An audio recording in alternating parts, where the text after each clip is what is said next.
Hey, what's up guys? This is Anthony from Anthony's Customs, and for this review, we are looking at Figma's Overwatch WIDOWMAKER figure. And this is a line that is very near and dear to my heart, just because I really liked Overwatch when it first came out, and I really like most of the character designs, and I like Figma when they do things right, so this seemed like it was a match made in heaven. The stylized look that Blizzard has given to their characters seemed like it was right up Figma's alley. And so far, they have been pretty so-so only with it. Genji was rife with problems. Tracer was pretty solid, but just didn't really hit the style. And now we have this one, hoping that this one has moved us in the right direction. We do have a few more already announced. Pharah looks great. Reaper looks really good too, so fingers crossed they're just going to keep improving and improving and improving, and we can all be happy campers. No pun intended. Okay, I intended it a little bit. So this figure does look pretty good. It has some unique things to talk about, some things that aren't so great. So let's go ahead and get it off the stand and take a closer look. This figure stands, I'm going to say roughly to the top of her head, not things that are sticking above it, just above 6 inches, which makes it pretty close to 15.5 centimeters, right around there. She's definitely a little bit tall, definitely not as proportioned, shall we say, as she is in the game. Again, that's not really a surprise. Neither Genji nor Tracer have looked like that before. And before we go ahead and move on to the rest of the review, I want to point out a couple of things. One, if you're new to the channel or if you just haven't been around in a while, we do have rating systems implemented throughout the review now. I'll be scoring this figure on the aesthetics, the accessories, the articulation, and then the overall figure. So make sure you stick around for that. And if you want to see the reviews for these other guys or any other Figma, I have a whole bunch. They're in a playlist, and there will be a link in that top corner right there. You can check out all of that good stuff. And if you guys want to go ahead and comment right now, I'm already Tracer, you can do that. I know it's coming, so feel free. All right, so let's talk about this figure's aesthetics. You guys know I'm a sucker for two things. Well, I'm a sucker for many things, but two things that apply to this. One is that this figure has a bunch of different finishes. We have metallics, we have some gloss, we have some matte. It's very nice, very well executed, very appealing. And two, blue ladies, and she's a blue lady, so bonus points for that. Overall, the aesthetics are very nice. The paint job is clean. It's super clean. You can see on her back, it's so nice. I wish they did that kind of painting over here though, because over here it gets a little pixely and doesn't look too great. It is there though, so it looks nice, and if you don't get close, it looks really nice, so that's fine. And you can see the detail work throughout with the black line work and then the blue up against the skin blue. It's very clean, especially down here. The black lines, very nice. More clean line work down here and a little bit of silver and black detailing. Very good. And then lastly, we have the face, which is kind of like that dot matrix tampography. If you don't get too close, you won't notice it. If you do get too close, you will notice it and you won't like it. Here's the thing, I don't mind that at all, but it just really doesn't quite look like her. Just like they did with Tracer, the face just isn't quite right. It's good enough, but it's not close enough that it's like instantly recognizable if it wasn't for the fact that she's a blue lady wearing this weird spider helmet, if you know what I mean. Okay, so aesthetics, I'm gonna give it an 8 out of 10. Obviously we don't have the proportioning and then the face is a little bit off, but it's a very solid release in terms of sculpt and paintwork. Very nice. Okay, so let's go ahead and move into the accessories. We have kind of a lot. We have two different faces. We have the neutral face you saw, which came on her in the package, and then we have one where she is winking, and then we do have an alternate helmet piece, which is the helmet when it comes down around her eyes for her ult, so that's nice. We have those interchangeable pieces. We have a bunch of different hands. We have the two fist hands, which come on her in the package. We have two different gun holding hands, one with the finger on the trigger, one with it off.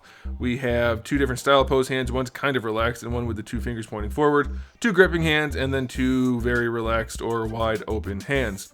We have her little spider trap thingy. I don't know what that thing's called offhand, but it's done very nicely. And of course, we have her rifle, which is very nicely detailed. It looks fantastic. And since in the game it converts from a sniper rifle to more of like an auto rifle, we do have the interchangeable front half and the interchangeable scope. And we're not done yet, we have more. We have an interchangeable arm for her gauntlet side, which allows her to have her grappling hook coming out of it, which is a very nice feature. And then lastly, we have our Figma display stand. So that's a whole bunch of accessories. They're all executed very nicely. This figure gets a 10 out of 10 for accessories. Very, very pleased with that. Okay, so let's move on to the articulation. Mostly pretty good things here. This is, as far as I can tell so far, we'll see once we get into the deets here, but so far it's the best executed Overwatch figure from Figma. Alright, we'll start with the hair. We have a ball hinge, so that's not absolutely necessary to have that, but they did a good job. They could have easily just done a swivel. They didn't. We got a swivel and a hinge. Very nice. I like that a whole bunch. For the head, let me pop some pieces off so you can see a little bit better what we're dealing with. It's a ball hinge with a ball peg. So the ball peg is how the head connects to that ball hinge. Then of course the hinge is how the head functions. So you have to be very careful, and I'll show you this in a second. If you try to lean her forward on that ball peg without moving the hinge, it'll pop the face off. Very similar to the SH Figure Arts Go Tanks. If you use the hinge, you have to be careful about it. You can lean her head down very well with no problem. Then of course we do have our rotation from that ball peg. So let me put it back on and you'll see what I'm talking about. At first I was very bummed out. I was like, oh crap, another figure whose face pops off. But luckily hers is not necessarily a problem. So if you just lean it, let's get it back in position. So if you just lean it forward, you can see it starts to separate the head. There's a gap between the ear and the hair when you do it that way. But if you actually use that hinge itself and lean the head forward, you don't have a problem. It is tricky to do. You saw even as I was doing that, I did actually accidentally use that ball peg and split the head.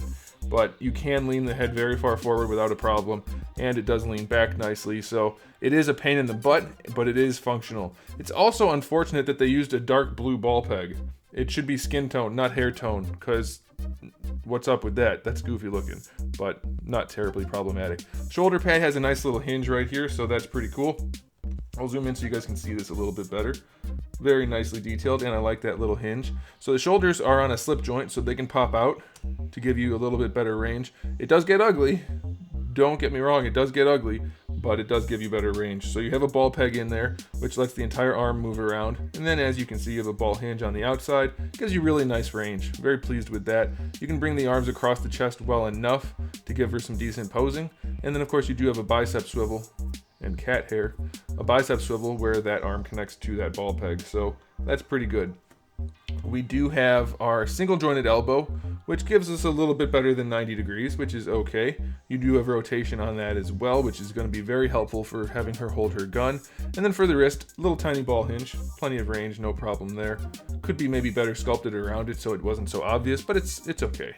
For the torso, we have a double ball peg, which has just really good range. Basically as much range as you can expect out of a double ball peg. Very, very pleased with that. Really, really well executed. For the hips, we have a 3-jointed ball peg, which is normal for Figma. One going into the torso, one for each leg, but it's a slip joint, kind of like the Kasumi figure. Here's the thing, it's not a very good slip joint. It's relatively loose, and it's not that necessary. You can raise the legs pretty far. You can see it just started to engage that slip joint just a little bit right there. So that's pretty far out to begin with. If you go all the way, then that slip joint becomes helpful. I don't know how often you're going to have your figure in the splits. You might be a pervert. I don't know. But bringing the legs forward, the main issue is this little tab right here that comes down, which is there no matter what. The slip joint's not going to really help that. But you can get the legs in pretty good posing. Although once you use that slip joint, it's very gappy.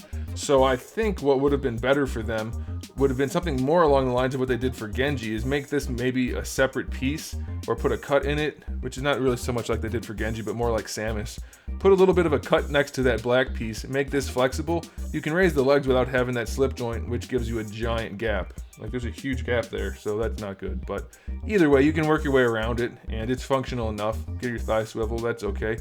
Single jointed knee works really well. Not the best looking in the world, but it is really functional, so that's good. And then lastly, we have a wonderful, very wonderful, absolutely fantastic hinge for the ankle. Forward and back is absolutely great. Ankle rotation, terrible. You get just the tiniest little bit out of it because of the way it's angled, so almost no ankle rocker. So, articulation for this figure is mostly really good. and then maybe some over-designed, unnecessary complications in the hips. But all in all, I'm going to give it an 8 out of 10 for the articulation. It's very nice. You shouldn't have too much trouble posing this figure and making it look pretty darn good. So it does appear that Figma is getting a little bit better as they go. Maybe not counting on the fact that people are going to buy these no matter what. Maybe the first two releases maybe soured a few people on the line. I don't know what the case is. All I know is that they're doing a better job now than they were before, and that makes me very happy. So my final verdict on this figure is gonna be, I'm gonna give it a 7 out of 10. I think it's definitely worth picking up if you're an Overwatch fan. If you just like cool figures, it's maybe worthwhile for that. Lots of fun accessories, really cool aesthetic, and decent enough articulation. You're probably going to like this if you buy it. Thanks for watching, guys. If you liked the video, please give it a thumbs up. That helps me out a whole bunch. And if you're not subscribed, you may consider doing that, because I do have a ton of videos on the channel and more coming out almost daily. We talk about action figures, movies, TV shows, video games, all kinds of fun stuff. So make sure you come back for that. And in the meantime, keep collecting.